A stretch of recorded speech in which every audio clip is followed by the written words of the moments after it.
الحمد لله وكفى والصلاة والسلام على من لا نبي بعده أما بعد فأعوذ بالله من الشيطان الرجيم بسم الله الرحمن الرحيم يا أيها الذين آمنوا اتقوا الله وقولوا قولا سديدا يصلح لكم أعمالكم ويغفر لكم ذنوبكم ومن يطع الله ورسوله فقد فاز فوزا عظيما صدق الله العظيم وصدق رسوله النبي الكريم اللهم صل على محمد وعلى آل محمد كما صليت على إبراهيم وعلى آل إبراهيم إنك حميد مجيد اللهم بارك على محمد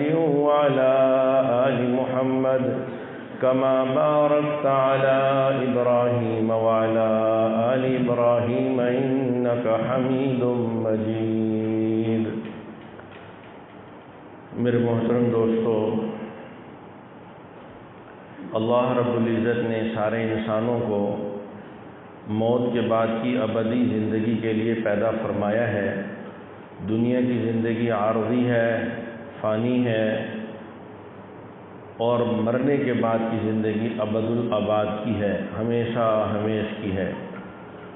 اس زندگی کی جیسے ابتدا ہے ایسے ہی انتہا ہے، اور اس انتہا کا یعنی موت کا وقت مقرر ہے، صرف ہمیں خبر نہیں ہے کہ ہم نے جانا کب ہے، لیکن جہاں جا رہے ہیں وہاں سے واپسی نہیں ہے، وہاں ہمیشہ ہمیش کے لیے رہنا ہے۔ پہلے برزخ میں ہے جو قبر کی زندگی کہلاتی ہے، اس کے بعد حشر کے میدان میں جانا ہوگا، اور وہاں پہ اپنے اعمال کی جزا و سزا کا فیصلہ سننے کے بعد اپنے اپنے ٹھکانے جنت یا جہنم کی طرف انسان کو بھیج دیا جائے گا۔ وہ جو ابد الآباد ہمیشہ ہمیش کی زندگی ہے، وہاں کی کامیابی کو اللہ تعالیٰ نے اس دنیا کی زندگی کے ساتھ جوڑا ہے۔ یہاں کا ہمارا ہر قول و فعل، ہماری ہر حرکت، ہماری زبان کا نکلا ہوا بول، ہر عمل ہمارا، وہ ہماری آخرت کی ہزاروں سال کی زندگی پر اثر انداز ہوتا ہے۔ جب جب ہم لوگ سچ بولتے ہیں تو ہماری آخرت کی زندگی میں وہ اجر لکھا جاتا ہے، اور جب جب ہماری زبان سے جھوٹ سرزد ہوتا ہے وہ آخرت کے اعتبار سے وبال بنتا چلا جاتا ہے۔ کوئی بھی عمل، کوئی بھی کام جو اللہ تعالیٰ کی مشیت، اللہ تعالیٰ کی مرضی کے خلاف ہے، اللہ کی تعلیمات کے خلاف ہے، وہ عمل ہمارے لیے وبال ہے، اور اس کا وبال آخرت میں تو ہوگا ہی ہوگا۔ بسا اوقات اس دنیا میں بھی اللہ تعالیٰ اس کے وبال سے آدمی کو دوچار فرما دیتے ہیں۔ اور ایسے ہی ہر وہ عمل جو اللہ تعالیٰ کی مرضی کے موافق ہے، اللہ کی چاہت کے مطابق ہے، اس پر اللہ تعالیٰ آخرت میں بدلہ عطا فرمائیں گے، اور بسا اوقات اللہ تعالیٰ اس کے ثمرات، خیر و برکات اللہ اس دنیا میں بھی ظاہر فرماتے ہیں۔ لیکن دراصل حقیقت میں یہ دنیا دار العمل ہے اور آخرت دار الجزا ہے۔ اور اللہ تعالیٰ نے قرآن پاک میں ہمیں آخرت کی کامیابی کے لیے بہت مختصر جامع اللہ تعالیٰ نے اصول اور نسخے تجویز فرمائے ہیں۔ قرآن پاک کی آیت آپ کے سامنے پڑھی ہے، اس میں بھی اللہ تعالیٰ آخرت کی زندگی کی کامیابی کا ایک بہترین اصول ذکر فرما رہے ہیں۔ فرمایا یا ایھا الذین آمنوا، اے ایمان والو، اتقوا اللہ، اللہ سے ڈر کر زندگی گزارو، جسے تقویٰ کہتے ہیں۔ عرف عام میں تقویٰ کسے کہتے ہیں؟ تقویٰ اسی کو ہی کہتے ہیں کہ بندہ کوئی بھی کام کرے، تو ایسے لکھا ہے نا، آپ کہیں پہ دیکھتے ہیں موٹر وے پر، جی ٹی روڈ پر، کہ کیمرے کی آنکھ آپ کو دیکھ رہی ہے، اور پھر آپ دیکھتے ہیں کہ دور سے سامنے کیمرہ لگا کے وہ بیٹھے ہوئے ہیں، تو آپ فوراً اپنے سپیڈ میٹر کو دیکھتے ہیں، اور پھر آپ کا پاؤں بے اختیار بریک کی طرف یا ایکسیلیٹر سے اٹھتا ہے کہ کہیں میری سپیڈ زیادہ نہ ہو، چلان نہ ہو جائے۔ ایسے ہی اللہ یہ چاہتے ہیں کہ ہر وقت بندے کو یہ استحضار رہے کہ اللہ دیکھ رہے ہیں، میں جو کہہ رہا ہوں وہ اللہ سن رہے ہیں، میں جو کر رہا ہوں اسے اللہ جانتے ہیں، اللہ دیکھتے ہیں۔ کوئی بھی نہیں جانتا کہ میرے دل میں اس کے لیے کیا ہے، اور میرے دماغ میں اس کے لیے کیا کیا خیالات پک رہے ہیں، خیر کے ہیں، شر کے ہیں، اس کے لیے میرے دل میں، میرے دماغ میں محبت ہے، نفرت ہے، کوئی نہیں جانتا، لیکن یعلم خائنۃ الاعین وما تخفی الصدور، جو دلوں کے بھیدوں کو جاننے والی ذات ہے، جو آنکھوں کی خیانت کو جاننے والی ذات ہے، وہ جانتی ہے۔ اللہ رب العزت کہتے ہیں کہ اتقوا اللہ، تقوی کی زندگی گزارو، وقولوا قولا سدیدا۔ تقوی کیسے حاصل ہوگا، تقوی کیسے ملے گا، اس کے لیے ایک نسخہ تجویز کر دیا، ایک راستہ بتا دیا کہ دیکھو اگر تم یہ راستہ اختیار کر لو تو تمہیں تقوی میسر ہو جائے گا۔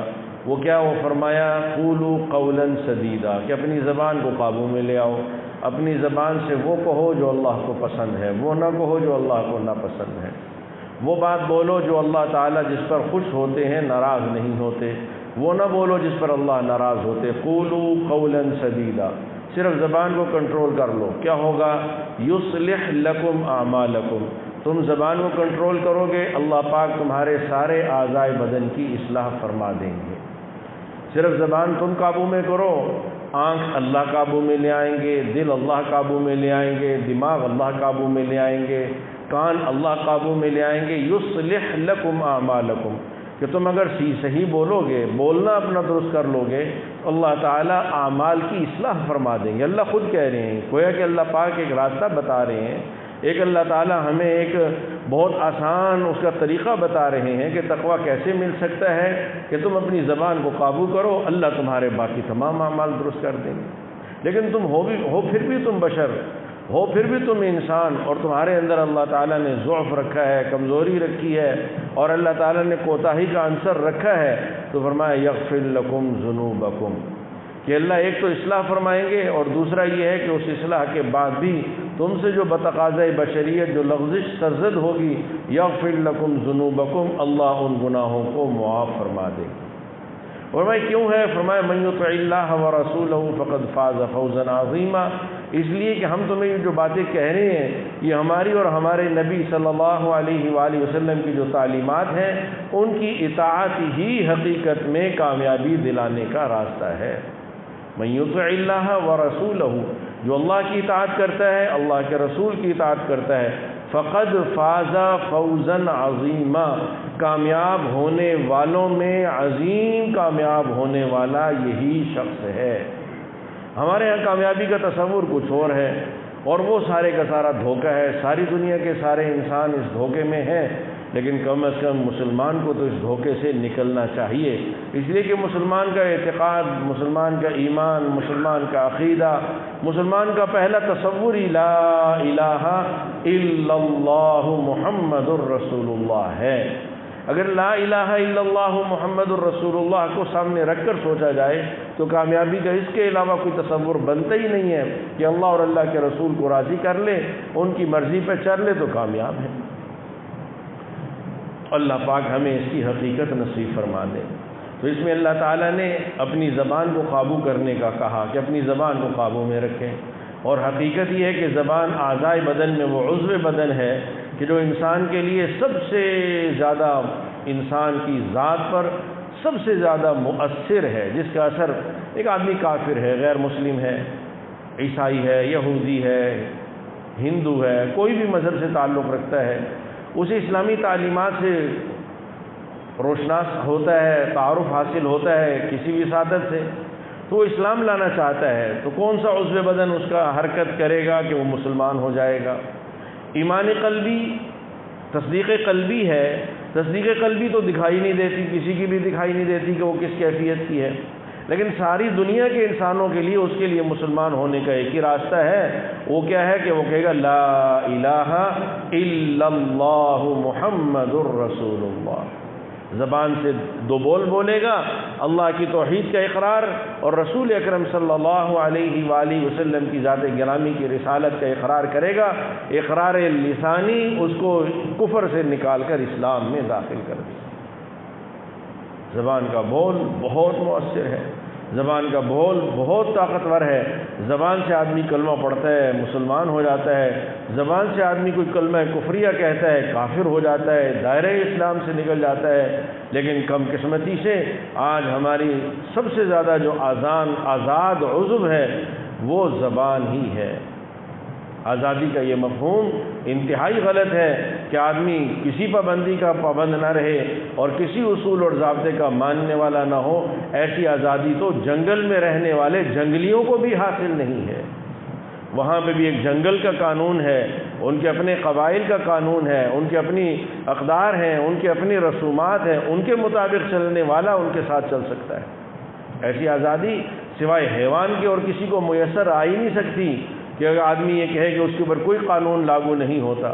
تو جب قانون لاگو ہوتا ہے، جب قانون ماننا پڑتا ہے، جب قانون کے دائرے میں آنا ہی ہے، تو پھر اس قانون کو کیوں نہ مانیے اور اس قانون پر کیوں نہ عمل کیجیے کہ جو قانون دنیا اور آخرت کی کامیابیوں کا ضامن ہے، اور وہ اللہ اور اللہ کے رسول صلی اللہ علیہ وسلم کی تعلیمات ہیں۔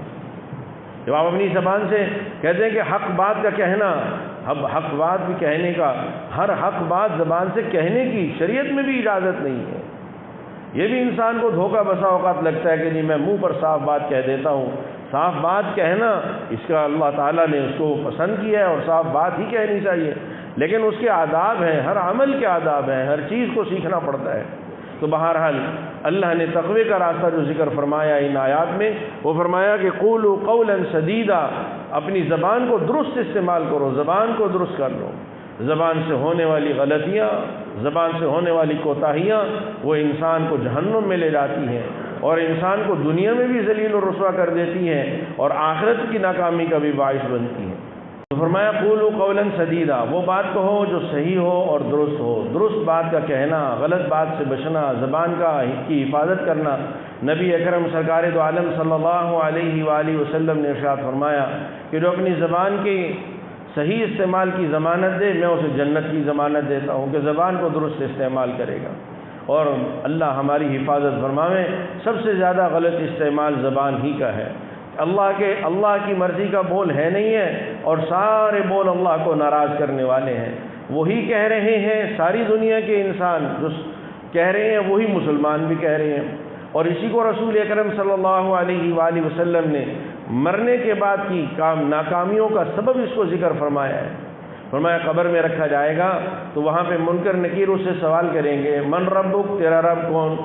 تو اب رب کون ہے یہاں پہ زبان سے کہتا ہے ربی اللہ، لیکن دل میں نہیں ہے اور اس کے علاوہ دوسری باتیں کہتے رہتے ہیں، سنتے رہتے ہیں، تو وہاں پہ کیا کہے گا ہاں لا ادری، کہ میں نہیں جانتا۔ اور نہ جاننے کا سبب کیا بنا؟ اقول ما یقول الناس، کہ میں بھی وہی کچھ کہتا تھا، وہ باتیں بولتا تھا کہ جو ساری دنیا کے سارے انسان کہتے اور بولتے تھے۔ درود شریف پڑھیں، اللہم صلی علی محمد وعلی آلہ۔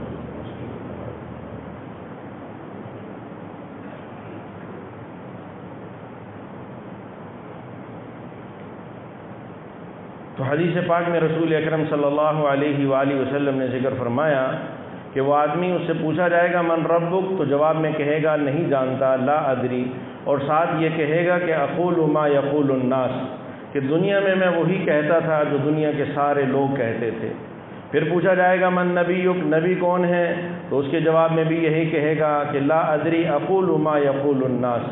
تو لوگوں کی بولی بولنا جو ساری دنیا کے سارے انسان کہتے ہیں، یہ گمراہی ہے۔ وہ کہنا جو اللہ اور اللہ کے رسول صلی اللہ علیہ وسلم کی ذات کے ہاں پسندیدہ ہے، اور اس میں سب سے بڑا کلمہ اور حقیقت یہ ہے کہ زبان بولنے کے لیے ہے۔ جب زبان سچ نہیں بولے گی تو غلط بولے گی، جب زبان حقیقت کو نہیں بولے گی تو جھوٹ کو بولے گی۔ سب سے بڑی حقیقت وہ لا الہ الا اللہ ہے، اللہ سے ہوتا ہے، اللہ کے امر سے ہر چیز وجود میں آتی ہے۔ جو اللہ چاہتے ہیں وہ ہوتا ہے، جو انسان چاہتے ہیں وہ نہیں ہوتا۔ ساری دنیا کے سارے نقشے، ساری دنیا کی ساری طاقتیں وہ اللہ کے امر اور ارادے کی محتاج ہیں۔ یہ بول کثرت سے بولنا، زبان کو صحیح بول کا عادی بنائیں گے تو غلط بول سے زبان محفوظ رہے گی، اور وہ اللہ پاک کی ذات و صفات کا اقرار ہے اور اللہ پاک کی قوت کا اظہار ہے کہ بار بار آدمی اس کا زبان سے تذکرہ کرے۔ اور وہ گناہ جو زبان سے تعلق رکھتے ہیں، جیسے جھوٹ ہے، غیبت ہے، چغلی ہے، خاص طور پر اس میں غیبت، کہ غیبت کے میرے محترم دوستو جب اللہ سے تعلق کٹے گا تو ہوگا یہ کہ آدمی پھر انہی چیزوں سے اثر لے گا جسے ساری دنیا کے انسان اثر لیتے ہیں۔ پھر حقیقت دھوکہ لگے گی اور دھوکہ حقیقت لگے گا۔ اور یہ ایک ساری دنیا کا ایک جھوٹ ہے کہ آدمی اصول ہے کہ جھوٹ اتنا بولو کہ سچ لگنے لگ جائے۔ اب سارے کے سارے ہم اس میں مبتلا ہیں۔ اللہ پاک ہمیں اپنی ذات کی طرف رجوع نصیب فرمائے۔ یہ ساری کے سارے حالات کا بگاڑ یہ اللہ پاک کی نافرمانی کا اظہار ہے۔ انسانوں کے بس میں کچھ بھی نہیں ہے، سب کچھ اللہ پاک کے اختیار میں ہے۔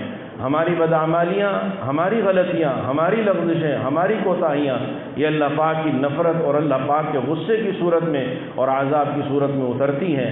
یہ اللہ کا عذاب ہے جو ساری دنیا پر چھایا ہوا ہے، اور اس کا سب سے بڑا اثر مسلمان پر اور مسلمان کی عبادات پر ہے، سب سے بڑا اثر۔ اور آپ دیکھ لیجئے دنیا کا کوئی مذہب اس سے مذہبی اعتبار سے متاثر نہیں ہے جتنا متاثر اسلام ہے۔ اب یہ ہمارے گناہوں کا اور یہ حقیقت ہے، اس لیے کہ مکلف کون ہے؟ مکلف بچہ مکلف نہیں ہے، بڑا مکلف ہے۔ ایسے ہی اللہ کے احکامات کا مسلمان مکلف ہے، غیر مسلم مکلف ہی نہیں ہے۔ وہ تو اللہ کو مانتا نہیں ہے، اللہ کے رسول کو مانتا نہیں ہے۔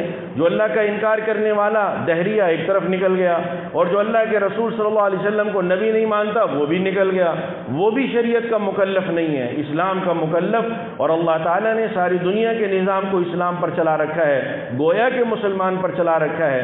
جب مسلمان نہیں رہے گا اللہ سارے نظام کو تہس نہس فرما دیں گے، اور جب مسلمان بگڑے گا اللہ نظام عالم کو بگاڑ دیں گے، اور مسلمان اسلام پر آئے گا اللہ تعالیٰ سارے نظام کو درست فرما دیں گے، جیسے اللہ تعالیٰ نے حضرات صحابہ کرام رضوان اللہ علیہم اجمعین کے دور میں کیا۔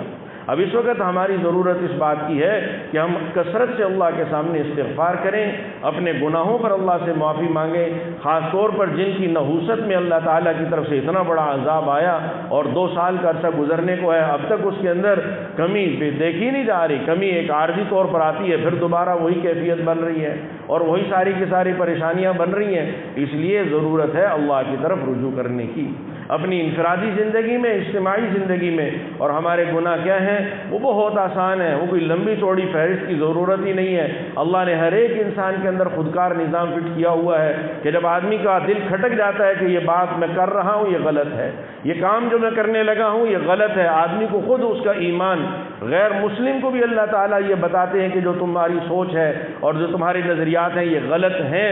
اللہ نے خودکار نظام ہر انسان کے اندر رکھ رکھا ہے، وہ انسان کو بتاتا ہے۔ ان پر کم از کم استغفار ہونی چاہیے، اللہ سے معافی مانگنی چاہیے کہ اے اللہ ان گناہوں کو معاف فرما اور ان کے اثرات کو زائل فرما، اور ساری دنیا کے اندر اللہ تعالیٰ دوبارہ امن و امان کو قائم فرما۔ اللہ پاک ہم سب کو اس کی سمجھ نصیب فرما دے، اللہ پاک ہم سب کی حفاظت فرماوے، اور جتنی احتیاطی تدابیر کہی جاتی ہیں ان پر خود بھی عمل پیرا ہوں اور دوسروں کو بھی اس کے سمجھائے۔ اللہ پاک ہمیں عمل کی توفیق